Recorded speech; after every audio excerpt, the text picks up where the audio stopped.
Okay, so thought it would be really helpful to take a look at a particular strategic plan done by a healthcare organization, and certainly one of the most well-known, highly regarded healthcare organizations is John Hopkins. So here's the John Hopkins Medicine Strategic Plan that at least that they put in the public domain. So you can see that they call this a toolkit for managers, helping staff, faculty, physicians, and trainees identify the aims and plans and how they contribute to its success. Okay, so I think that summarizes why they want to do a strategic plan and why they want to share it, right? So everybody's on the same page. And they give us a little bit of background about the scope and size of their organization, which is quite big, right? 41,000 employees, 6.7 billion in revenues, and an assortment of organizations. And they do research, education, patient care. So you get a sense as to, the massive scope of this organization. And then they talk about their mission, their vision, and their values. So let's take a look at an example of a mission. So John Hopkins' mission is to improve the health of the community and the world by setting the standard of excellence in medical education, research, and clinical care.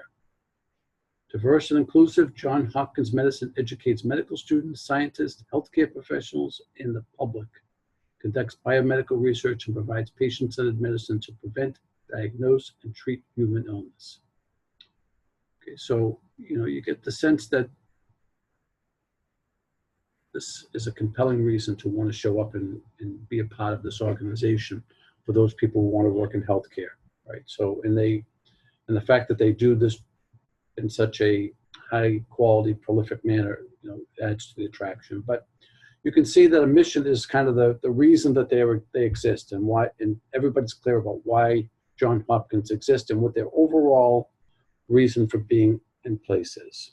So, and then they talk about their vision.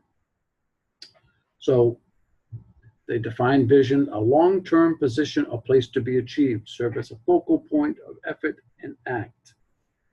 And they push the boundaries of discovery, transform healthcare, advance medical education, and create hope for humanity.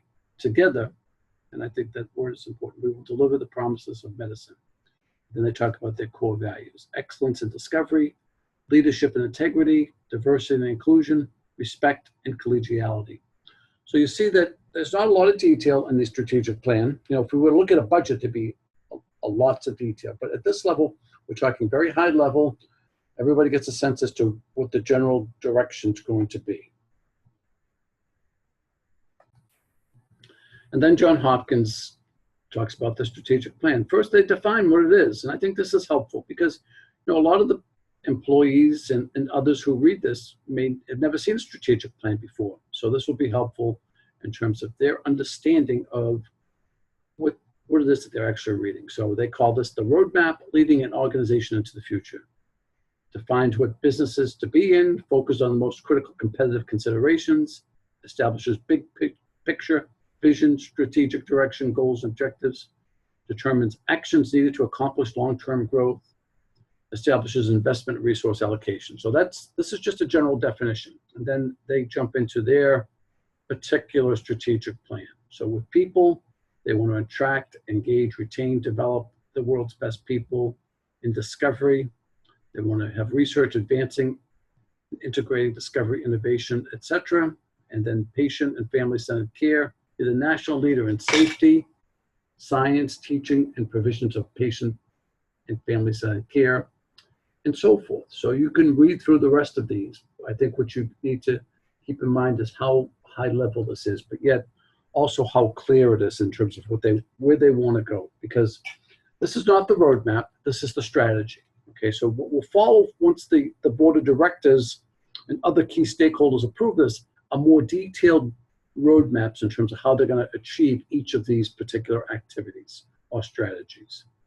So these are the high-level strategies. So its aim is to increase faculty and staff diversity and community involvement, recognize leadership in patient family satisfaction, quality care, strengthen the plan's values, and reach as an integrated finance and delivery system with accountability, expand global reach, accelerate their reputation for advancing medical science, and so forth. So then making the plan real. So now, and this is not published here, but this talks about who's responsible, who are the leaders in each of these key areas. Okay, so they identify the key leaders, and then each of these key leaders would then develop detailed plans around people, discovery, education, etc. And then what they want to do is to make sure that everybody knows what's involved, right? Making the plan real. It's me and my department. Understand the key components outlined in the summary. Read and discuss the strategy as a team. Read and discuss the strategic plan as a team. Align goals. So individual goals, department goals should be aligned to where the overall organization wants to go. And keep this on your regular meeting agenda for your departments and so forth. Okay, so you see that they're very serious about this and they want everybody involved to be a part of it. And then they talk about resources. You can go to their website and you can see video, articles, and presentations related to strategic plan. So that will give you a good overview in terms of how an organization, healthcare, might do a strategic plan at a very high level. It doesn't show us all the details, but it gives us a really good sense in terms of some of the key elements, very consistent with what's being talked about in Chapter 5, and we'll give you a good sense about what a strategic planning process is. So, keep in mind that, this is an introductory overview course. We touch upon some very important areas that if you wanted to learn more about strategic planning, there are courses in strategic planning, and there are, people spend their careers working in, helping organizations develop strategic plans. So it's not a thing that we master in a week's course, 1 week of a course, but you can certainly get a good understanding as to what it is, why it's important, and take a look at some examples.